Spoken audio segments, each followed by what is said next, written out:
नमस्कार दोस्तों, मैं डॉक्टर विकास गुप्ता, एक एनरोलमेंटल सर्जन। आज आपको बताऊंगा रेक्टल प्रोलैप्स के बारे में। गुदभ्रंश कांच ये एक ऐसी बीमारी है जिसके बारे में अलग अलग प्रकार की चिकित्साएं, भ्रांतियां फैली हुई हैं। बहुत से लोग कहते हैं ये कांच मांसपेशी की कमजोरी से आती है, कई लोग कहते हैं किसी ऊपरी आपदा की वजह से हो गया, और कई लोग कहते हैं ये जन्मजात बीमारी है।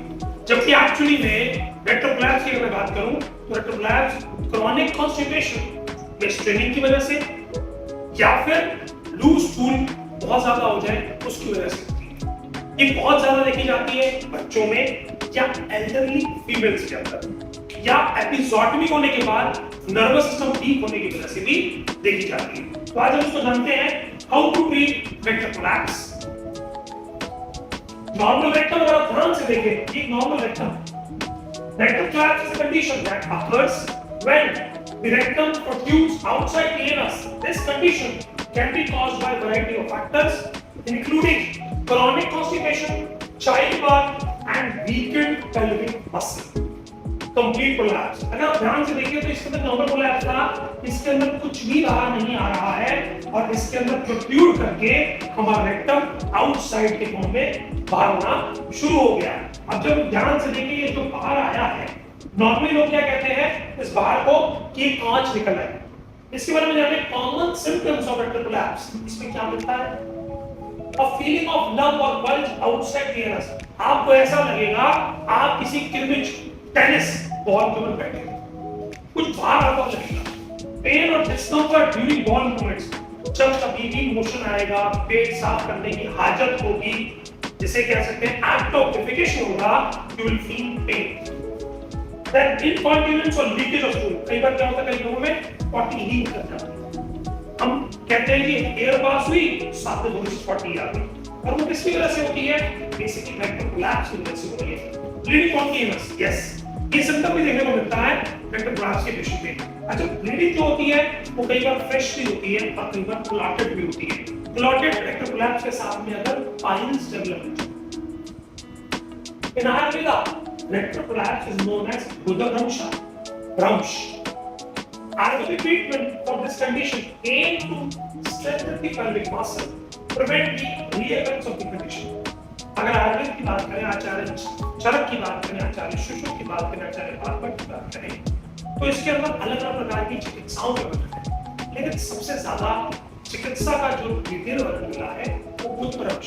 जब हम सुश्रुत संहिता को रेफर करते हैं, वहां पर शार पातन क्रिया का प्रयोग। शार पातन से क्या होता है? हमारी जो ऊपर की लेयर है वो कैविटी बंद हो जाती है, और जो न्यू लेयर जनरेट होती है वो इलास्टिसिटी के साथ नॉर्मल होती है। आप ऐसे समझिए कि ऐसी इलास्टिक थी जो खिंच तो गई, लेकिन वो प्रॉपर्ली अपने डी पोजीशन पे वापस नहीं ला पाएगी, उसकी एक्चुअली में फंक्शनिंग लॉस होती है। Some of the Ayurvedic treatment for the rectal collapse include, बहुत से लोग क्या करते हैं, पंचकर्म ट्रीटमेंट की बात करें, कई लोग जिसे कह सकते हैं पेल्विक एक्सरसाइज या स्क्वैटिंग एक्सरसाइज करने के से स्ट्रेंथनिंग का एक प्रोसीजर है जो मसल को स्ट्रेंथ करता है। यानी गुदा मार्ग को अंदर की तरफ खींचना है, फिर रिलीज करना है, फिर अंदर की तरफ खींचना है, फिर रिलीज करना है। उसके साथ में Ayurvedic therapy, panchakarma is a series of Ayurvedic treatment that includes cleansing, detoxifying the body. This therapy can be beneficial in managing rectal collapse. यानी मल की सफाई हो जाए तो बार-बार जोर लगेगा, जब बार-बार जोर नहीं लगेगा तो कभी भी कोलैप्स बाहर नहीं आएगा। आगे भी हर्ब्स की बात करें, अश्वगंधा, शतावरी, बला will be recommended to strengthen the pelvic muscles.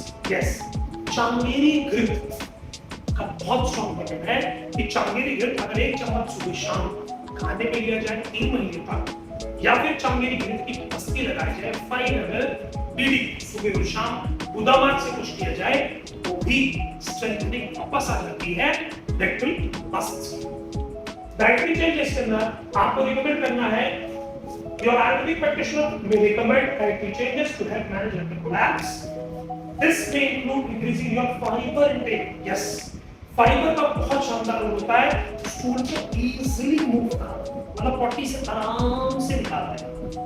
Drinking plenty of water जरूरी है, क्योंकि खाने को चंक करने में करने की प्रॉपर मिक्सिंग करने के लिए, फिर फूड के डाइजेशन में और स्टूल की प्रॉपर फॉर्मेशन में काम करता है हमारा water. Then avoid spicy and processed foods. Yoga and exercise, मैंने आपको कहा पेल्विक मसल्स की एक्सरसाइज करनी है, स्क्वाटिंग एक्सरसाइज करनी है। इससे आपको बेनिफिट क्या मिलेगा कि रेक्टल कोलैप्स देखना आपके बाहर निकल आ गया, ऐसा बाहर नहीं आएगा और नॉर्मल पोजीशन पे वापस चला जाएगा। अगर रेक्टल कोलैप्स में बात करूं तो शार्प आंकल से 95% रिजल्ट फर्स्ट सिटिंग में मिलता है और रीअकरेंस ऑलमोस्ट 98% चांस। इसके करीबन 100 से ज्यादा पेशेंट्स को कर चुके हैं और किसी में भी हमें देखो एक्चुअली में नहीं करना। 98 स्टडीज कहती हैं बट हमारा रिजल्ट 100% में दिखा है। धन्यवाद, नमस्कार।